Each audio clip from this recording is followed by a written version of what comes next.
Os três jovens que nos honram com sua presença hoje aqui representam uma bem-vinda lufada de ar fresco, renovação no ambiente político nacional. E melhor ainda, são rajadas de vento que vêm de várias direções, direita, esquerda, direita, de cima para baixo, para cima.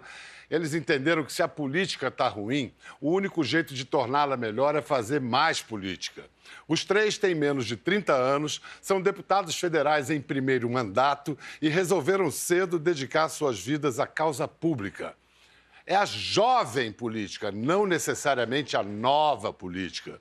Mesmo porque eles concordam que a boa e velha democracia representativa ainda tem valor, fiéis à máxima de Churchill, de que a democracia é o pior dos sistemas, à exceção de todos os outros. Então, vamos começar respeitando as convenções, recebendo primeiro a dama.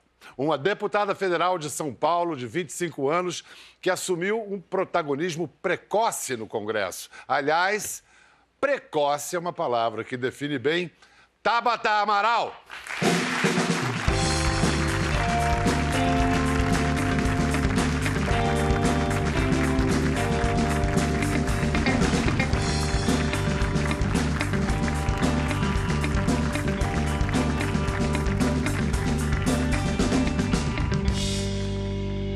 Primeira vez que Tabata veio aqui, ela tinha 23 anos, agora já tem 25.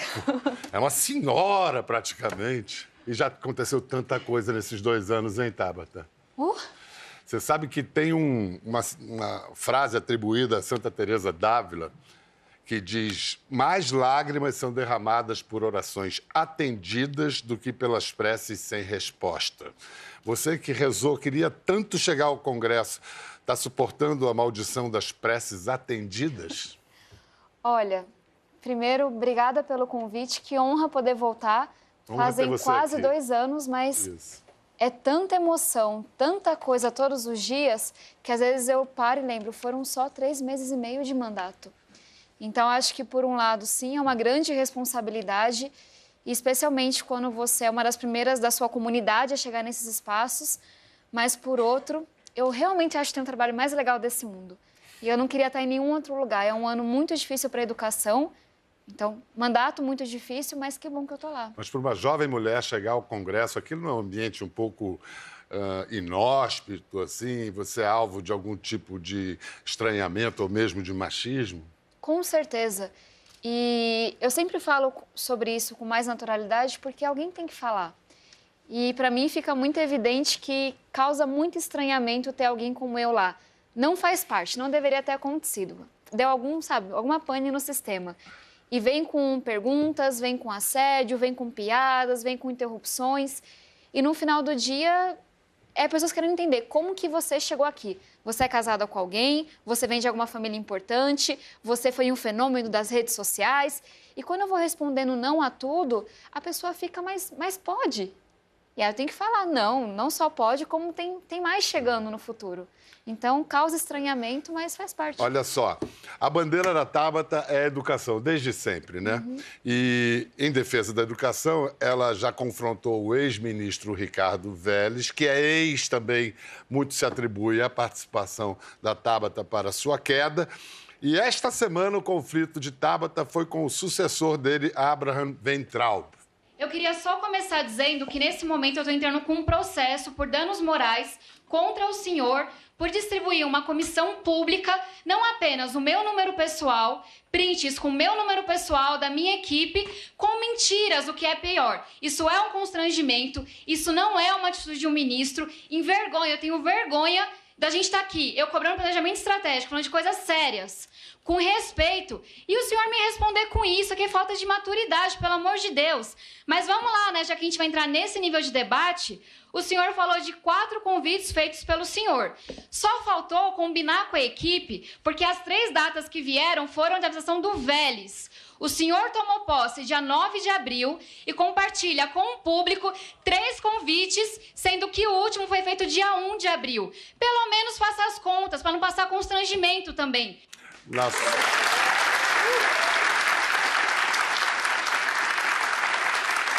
O dia que eu comprar briga com a Tabata, eu vou me preparar bem, porque a Samira... Você sempre precisou brigar para se impor? É algo que você aprendeu na sua vida ou você está... Não, sempre.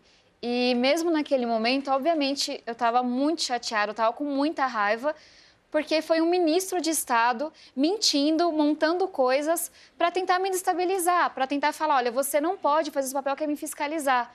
E eu sou uma parlamentar, eu estou ali para fiscalizar o executivo. E o que ele fez foi muito baixo. Mas aí, né, também foi muito estúpido, porque era fácil de mostrar. E naquele momento eu pensava, eu fiquei toda vermelha, eu estava com muita raiva, mas isso não é nada perto do que eu já vivi. Então, quem que é esse ministro para querer dizer que eu não vou poder trabalhar? E daí vem a força. Você considera que depois do Vélez, o Weintraub é um avanço? Quais as diferenças entre esses dois olavistas? Não, com o Vélez a gente tinha uma paralisia. Foram 3 meses e meio de desmandos, polêmicas, demissões e nada foi feito. Com o Weintraub, eu tive esperança por um certo tempo.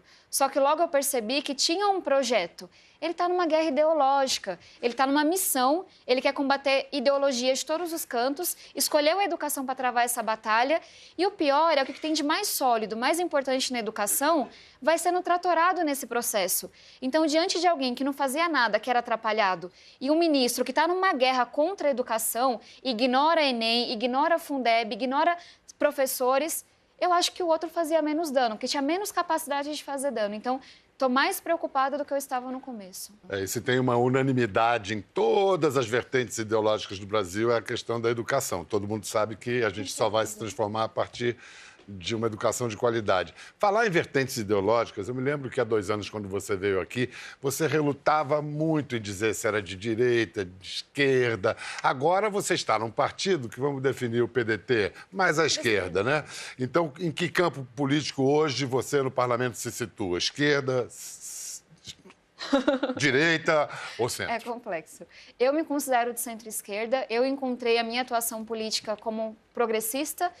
E, para mim, faz sentido de acordo com o lugar de onde eu venho, com a luta que eu travo, mas eu continuo com a provocação que eu fiz para você 2 anos atrás. Será que tudo se resume à direita e esquerda? Eu me considero de centro-esquerda, escolhi um partido da educação, da centro-esquerda, que é o PDT, e estou nesse campo e me sinto responsável por ele. Mas será que tudo essa polarização? Eu ainda acho, e se passaram 2 anos bem intensos, que as pessoas estão mais preocupadas nos extremos com levantar a bandeira, com definir o que elas acham que é verdade, do que de fato falar com as pessoas, do que de fato olhar para a realidade. Então, não tenho receio de me posicionar, mas eu ainda acho que essa guerra ideológica é mais perigosa para o Brasil do que a gente ter um líder autoritário. Traz mais calor do que luz, né? Tem um livro que eu gosto muito, que eu estou lendo agora, de um professor de Harvard, que é Como as Democracias Morrem. E ele vai falando que muitas democracias morreram quando a polarização chegou lá em cima. Não é muito o que o presidente fez, o que o Congresso fez. É quando as pessoas realmente se dividiram e uma se dizia do bem, a outra do mal e pararam de conversar. Vamos incluir na conversa agora mais um jovem. Ele despontou como coordenador do Movimento Brasil Livre, o MBL, e mesmo os seus mais amargos adversários reconhecem sua inteligência privilegiada. Ele tem 23 anos, indecentes 23 anos. Foi eleito deputado federal por São Paulo com 465 mil votos. Aplaudam Kim Kataguiri.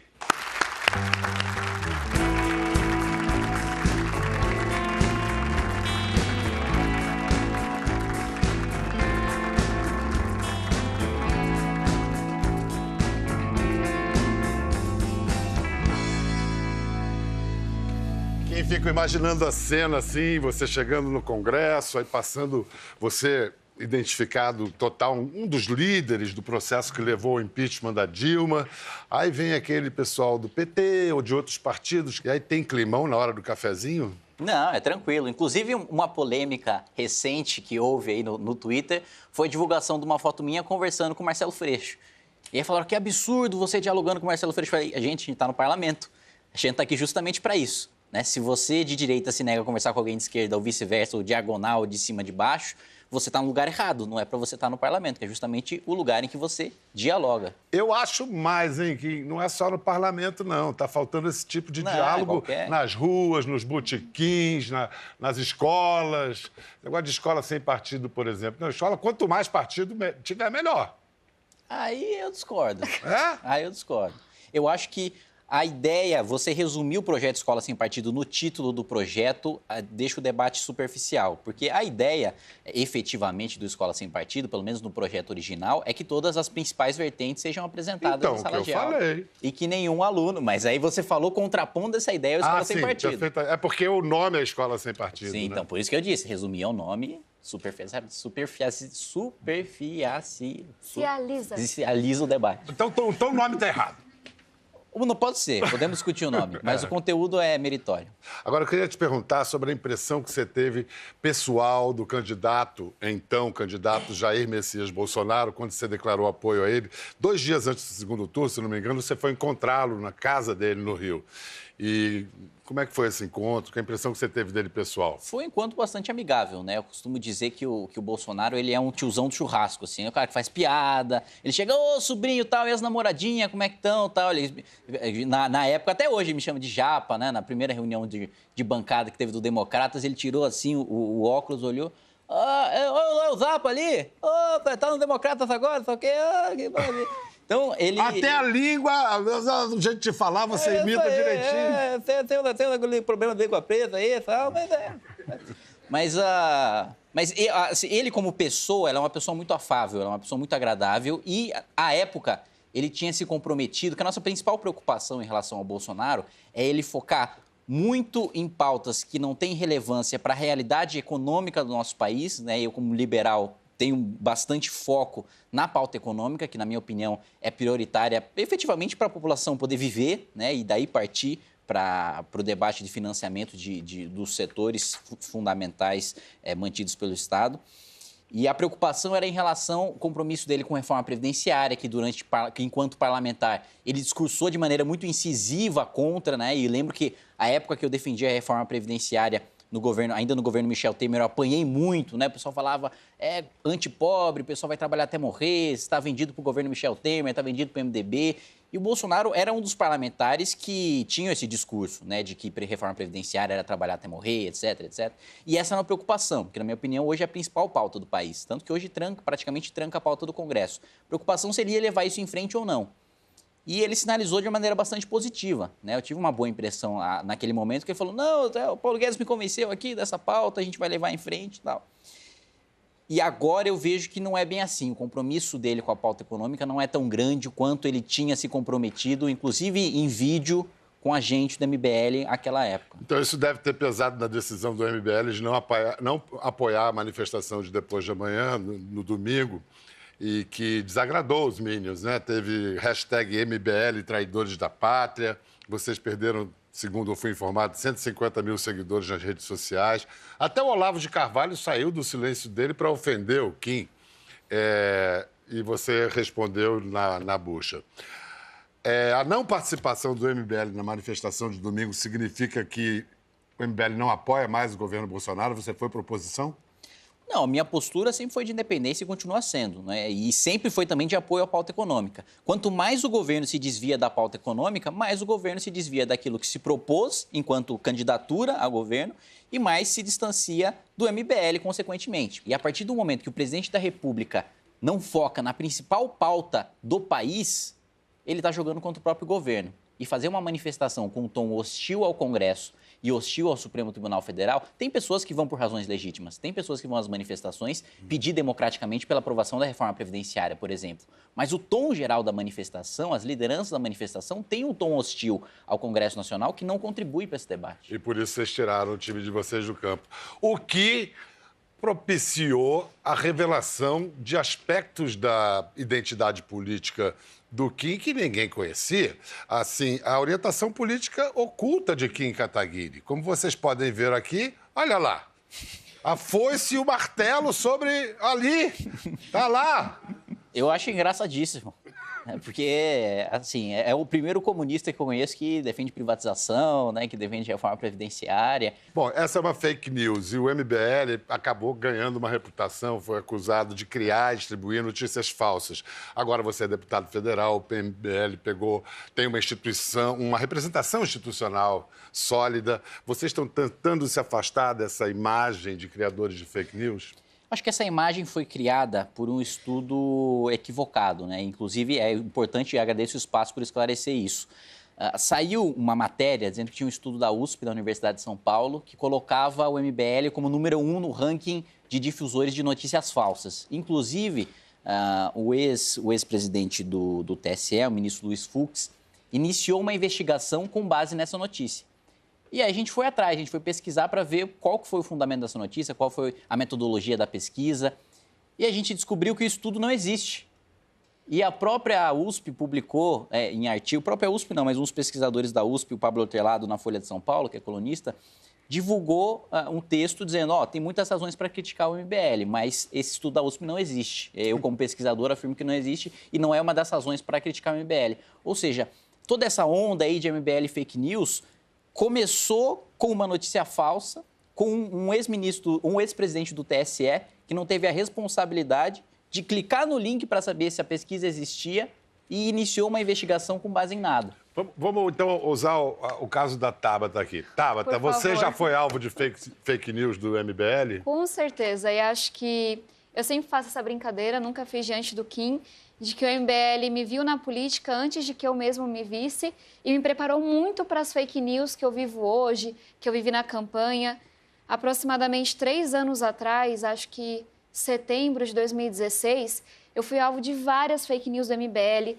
Tem uma foto muito parecida com a que divulgaram de você com o Freixo. Então, na hora que eu vi a sua, foi muito engraçado, porque foi a mesma foto que vocês usaram comigo do Freixo. Inventaram história da minha mãe, inventaram história sobre mim, falaram que eu era comunista e eu nem filiada era e me via como técnica da educação. Então, infelizmente, eu tenho muita coisa guardada de fake news do MBL. E aí, Kim, como é que você justifica? Mas só para falar que me preparou para muita coisa hoje. Então, acho que foram 3 anos de preparação forte para o que é a política. Eu quero que a Tabata me diga e me mostre ponto a ponto, que aí eu esclareço ponto a ponto cada notícia e digo se o MBL deve se retratar porque de fato foi uma notícia falsa ou se nós estamos sendo injustiçados e não foi uma notícia falsa, a gente mantém a nossa posição. Ponto a ponto a gente discute. Combinado. Fechado? Pode deixar. Vai ter retratação mesmo? Sim. Eu queria incluir mais uma pessoa que tem uma biografia muito bonita, que é um deputado capixaba, Felipe Rigoni.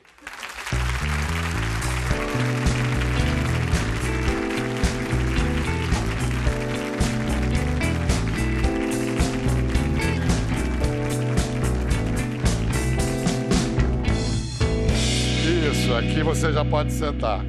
Você não gosta de usar bengala, não, Felipe? Não gosto, Bial. Pois é, eu gosta? costumo até brincar com meus amigos que eu sou cego, mas eu sou muito ruim de ser cego. Porque... e, na verdade, isso não é nenhum demérito a mim ou aos próprios cegos, mas eu nunca dei certo com as ferramentas padrões que os cegos usam meritoriamente, elas são muito importantes. Eu dei errado com a bengala, sei usar, mas não gosto muito. Cachorro. Dei errado com o cão-guia. Ninguém dá errado com o cão-guia, eu dei errado com o cão-guia. Mas o problema foi com o cachorro. Foi o do cachorro ou foi seu? Aí eu já não sei, Biel. Como é que eu sei que ele me jogou num poste um dia, eu não consegui confiar nele mais. Bom, mas é que poste e cachorro tem uma relação muito íntima. Pois né? é. Escuta, como é que você perdeu a visão, Felipe? Eu perdi visão aos 15 anos de idade, depois de 9 anos de muita luta e 17 cirurgias nos olhos. E foi uma série de coisas que aconteceu comigo. E aos 15 anos, era 2006, eu acabei ficando cego. Né? E foi um período muito duro. Eu lembro até que eu estava na escola, fazendo um exercício de português. E aí um amigo meu virou para mim e falou bem assim, Felipe, você acabou de escrever 3 vezes na mesma linha. E aí eu olhei para o meu caderno e eu não enxergava. Eu não via o que estava acontecendo. E foi nesse momento que eu tive que virar para mim, apesar de toda a força que eu fazia para negar o fato de eu estar ficando cego, eu tive que virar e Felipe, vamos parar de se enganar, porque você está cego. Né? E agora, a partir de agora é outro mundo. Querido, como você... Deixa eu te informar, você está sentado na ponta, Sim. aí tem o Kim, aí tem a Tabata. Ou Exato. seja, E tu? a Tabata está à direita do Kim, o Kim está à esquerda da Tabata. Entre os dois, você estaria mais perto essa- da Tabata ou mais perto do Kim? interessante essa exposição. Mas... Porque, na verdade, é o contrário. Eles estão em posições contrárias. Exato. Entre os dois, eu estou um pouco mais próximo da Tabata, mas eu não estou tão distante do Kim também, não. Então, a gente não...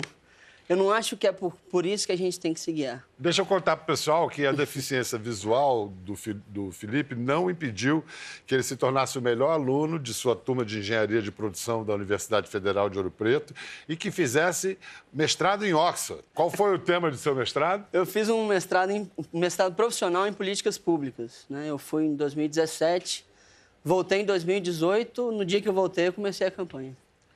Foi bem intenso, inclusive. Então, aí aos 27 anos, o Rigoni foi eleito com 84 mil votos e aprovado no mestrado. Foi.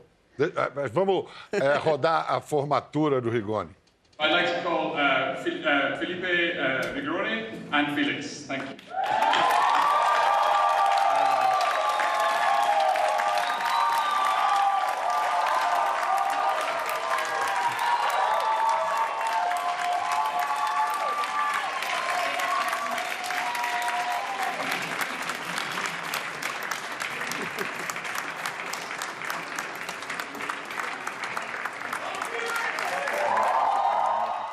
Vamos aplaudir, porque... Eu acho que deve ter sido a primeira vez em Oxford que o cara fez o mestrado sobre a campanha dele para um parlamento Exato. e venceu. Quer dizer, e se você tivesse perdido, tinha 0 no mestrado? Não sei, mas eu falei com eles que se eu ganhasse, eu queria 10. Mas não me der 10, não, mas foi uma nota boa. Mas o Congresso, você arrisca ser definido como o deputado cego. Como é que você vai lidar com isso? Olha, eu sou um cego deputado e não um deputado cego, né? Isso tem uma diferença muito grande. Porque...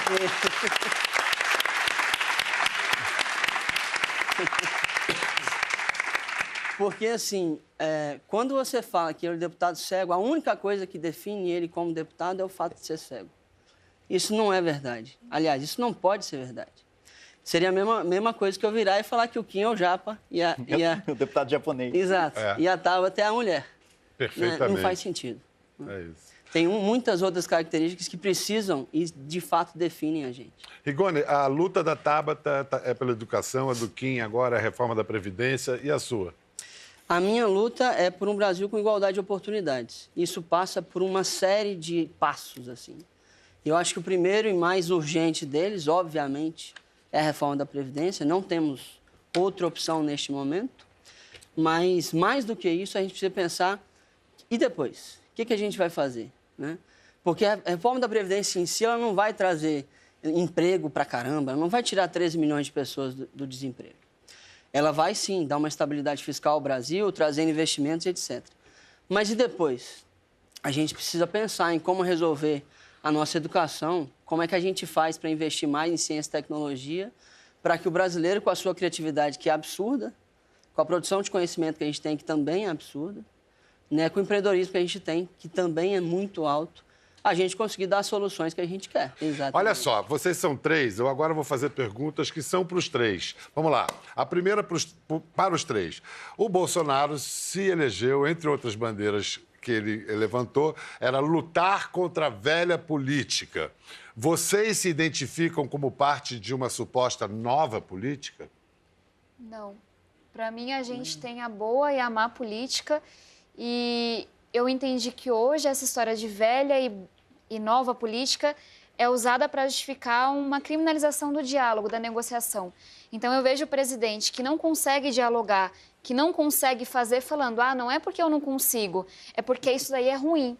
E eu acho que isso é muito perigoso para a democracia. Então, eu espero que a gente seja representantes da boa política. Vocês querem complementar? Nesse ponto eu concordo com a Tabata. Acho que não existe nova nem velha política, mesmo porque você atrela, usando esses termos, necessariamente o que é velho com o que é ruim e necessariamente o que é novo com o que é bom. Não, você tem novos parlamentares que são uma porcaria, você tem velhos parlamentares que são maravilhosos. Rigoni, algum ponto final?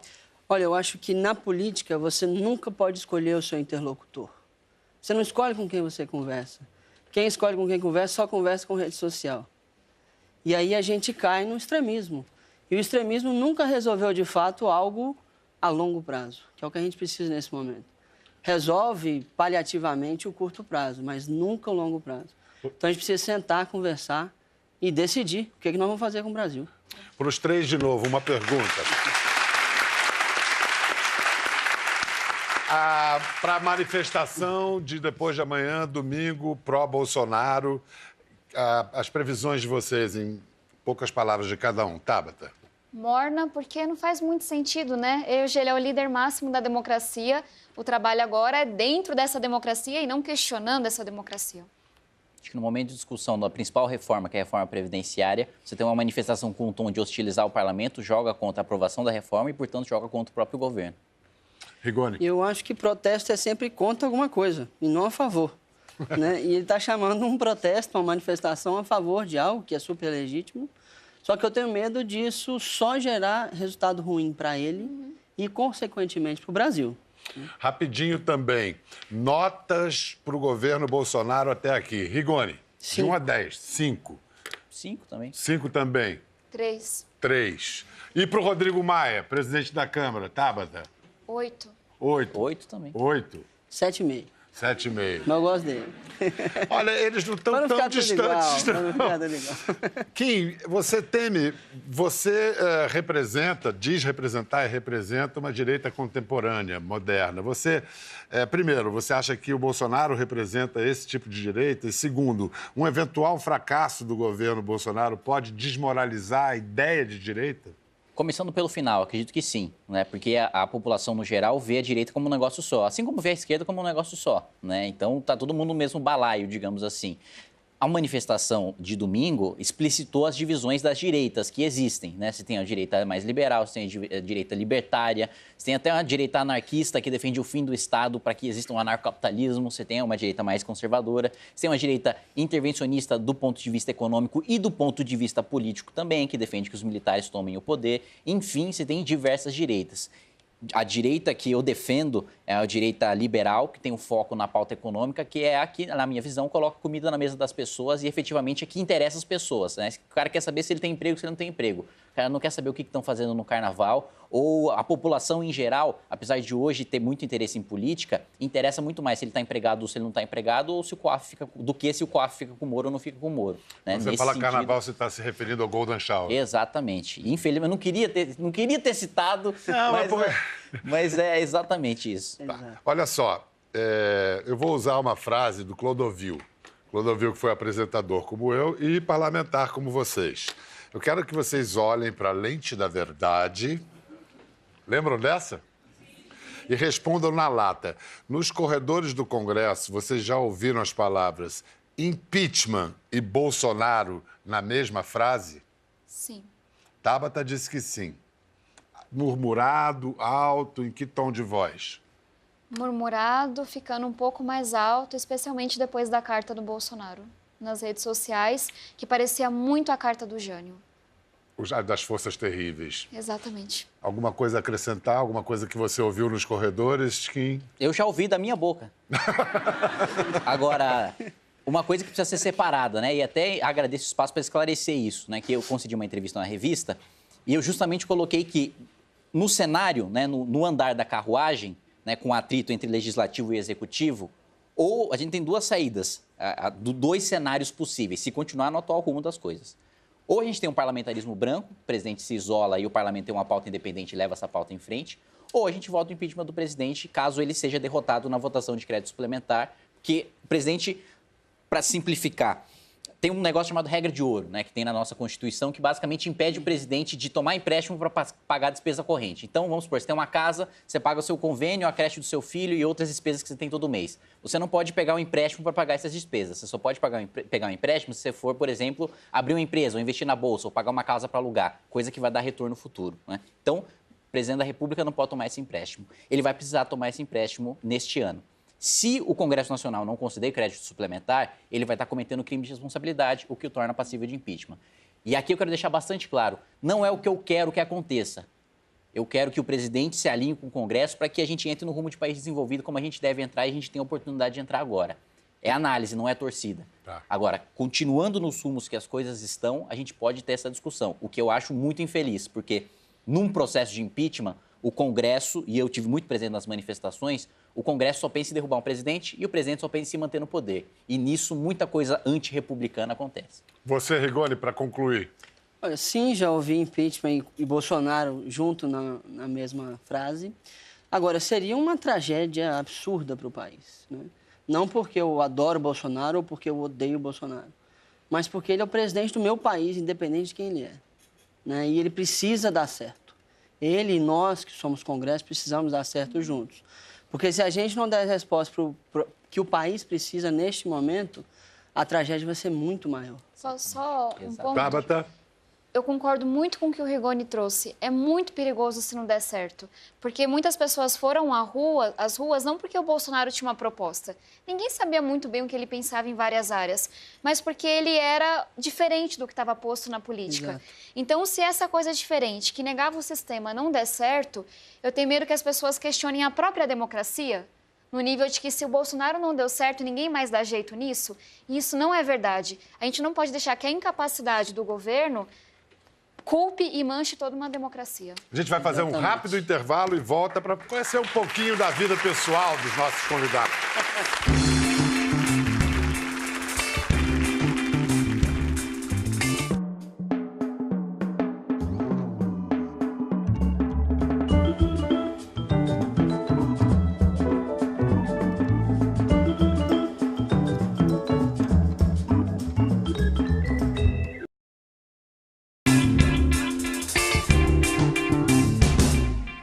Bem-vindos de volta à nossa conversa com os deputados Tabata Amaral, Kim Kataguiri e Felipe Rigoni.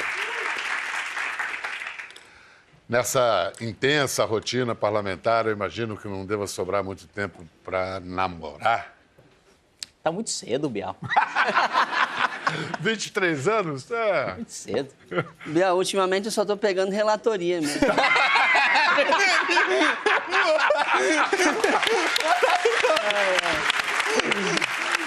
Tabata, você prefere guardar o silêncio? Não, eu namoro, tenho um namorado há mais de 3 anos, que é meu melhor amigo e, para simplificar as coisas, ele é colombiano.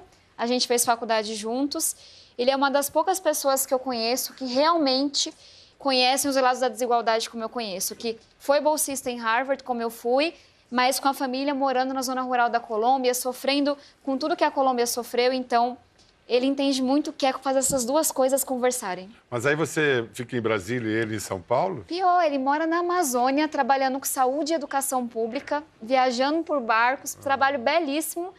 E eu, em Brasília, é um namoro remoto, né? Mas olha, a gente se vê a cada um mês, mais ou menos. Às vezes eu saio assim, fulano falou isso e mentiu e não sei o que lá. E ele, então, hoje eu vacinei 20 cachorros e eu falei com 20 crianças. E eu, tá tudo bem. Que legal, que legal. Olha só, Kim, o Pedro, como fala? Pedro Deirô? Pedro Deirô. É o Pedro Deirô do MBL, e ele é de um grupo funk também, bonde do rolê, Ele é do né? rolê. Ele definiu a jovem direita brasileira como a direita transante.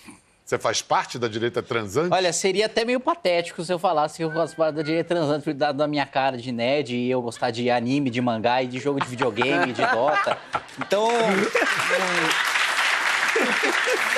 Ia ser meio vergonhoso. Assim, o Pedro pode até fazer, né? Porque ele é um direitista que veio de banda de funk e tal. Ele tá em outro nível. Eu sou mais reservado, sou mais flechadão. Então vamos voltar à política menos transante aqui, chegando a uma conclusão. Qual é o ponto mais alto que vocês almejam? Vamos lá. Felipe Rigoni, presidência da República? Com certeza, mas precisa ser junto com uma série de pessoas maravilhosas, entendeu? Porque a gente não muda as coisas sozinho. Mas você tem essa ambição? Tem essa ambição. Você ainda tem que envelhecer 8 anos, não é isso? Pelo menos 8 anos, mas Não, pelo porque amor só de pode Deus, ser não me depois dos deixe 35 esse trabalho em 8 anos.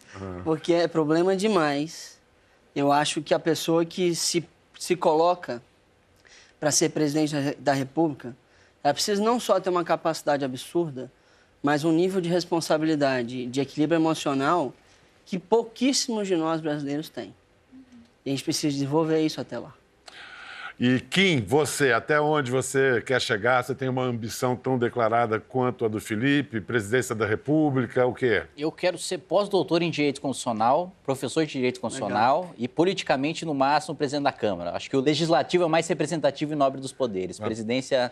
Mas presidência da Câmara não é pouca coisa, não. Não. O contrário. Hoje é mais poderoso que o presidente da Eu não República. ia falar isso, não. Não fala isso, não. Ciúme é um problema. Deixa quieto. Olha só, Tabata, você já falaram que você queria ser presidente da República, aí você depois disse que nunca disse isso. O que você almeja? Chegar aonde? As pessoas acham que é pouco, mas para mim é muito maior. Eu quero que o Brasil tenha a melhor educação pública do mundo. E todo sonho grande, ele tem um pouco de ambição, porque eu quero contribuir para isso. Então, da mesma forma que eu olho para Darcy Ribeiro, que eu olho para Anísio Teixeira, que foram grandes educadores, e eu sei que a nossa educação pública é um pouco melhor porque eles existiram, eu quero lá bem velhinha, né, com a minha bengalinha, saber que a educação pública brasileira é melhor porque eu existi. Eu acho que hoje meu campo de batalha é a política. Mas isso pode mudar no futuro. Eu não consigo dizer por onde vai. Eu não sei qual é a ambição maior, ser presidente da República ou fazer a educação do Brasil ser a melhor do mundo. Eu tenho a impressão que o páreo é duríssimo. E escuta, para terminar, primeiro eu queria agradecer muito aos três pelo espírito democrático, pelo exemplo dado nesse debate daqui, mas a gente vive um tempo de desencanto. As pessoas estão com muito poucos motivos para acreditar. Deem alguns. Quando eu olho para as manifestações do dia 15, eu acho que a gente começou a ver um pouquinho de algo que eu sempre acreditei, que a educação ela pode unir o país. Eu tenho muito medo da polarização, porque a polarização ela é feita com base em mentiras, fake news, e nada disso constrói a democracia. E quando eu vejo as pessoas de diferentes partidos votando ou não no Bolsonaro, brigando e lutando por uma educação de qualidade, eu falo, olha, tem uma sementinha aí de que alguma coisa pode unir a gente. E eu acho que, talvez, no ano mais difícil que a educação já viveu, de ser afrontada, de ser questionada, eu boto muita fé que é nesse contexto que a educação realmente pode decolar no Brasil, daquele tão sonhado voo. Então, de novo, que bom que eu posso estar no Congresso nesse ano tão difícil. Não queria estar em nenhum outro lugar. Kim, motivos para acreditar no futuro do Brasil? Olha, eu confesso que nos 2 primeiros meses de Câmara eu fiquei mal, assim, bem mal e bem pessimista.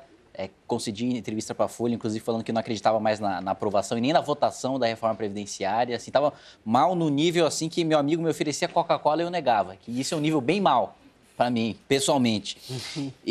Mas agora, sinceramente, eu estou bastante otimista. Acho que o Congresso conseguiu isolar a crise do Planalto, do Twitter, da live, de toda essa bagunça que está acontecendo e vai aprovar e a gente vai crescer e vai voltar a gerar emprego e vai voltar a gerar renda e vai voltar a crescer. Rigoni, motivos para acreditar? Bial, quando aos 15 anos eu fiquei cego, a coisa que fez a virada na minha vida foi o meu pai. Ele sentou do meu lado um dia e falou bem assim, Felipe, lembra que você tem uma escolha. E isso mudou minha vida completamente. Isso fez eu estar onde eu estou. E hoje eu descubro que, de fato, é sempre as escolhas que a gente faz. E motivos para acreditar tem muitos, assim. Por mais que você discorde ou concorde com o governo Bolsonaro, você não pode negar que ele escolheu o melhor ministro da infraestrutura da história do nosso país. Tarcísio de Freitas, ele está fazendo uma revolução na infraestrutura. O ministro da Ciência e Tecnologia, como quem falou, a Previdência, a tributária estão passando pelo Congresso e vão passar até o fim do ano. Então, assim, motivos para acreditar tem muitos. Tem muita confusão no meio. Né? Isso atrapalha nossas esperanças. Mas se você for olhar concretamente, nós temos muita coisa para acreditar, inclusive algumas para já comemorar. Felipe Rigoni, Kim Kataguiri, Tabata Amaral, muito obrigado. Continue trabalhando. Até a próxima!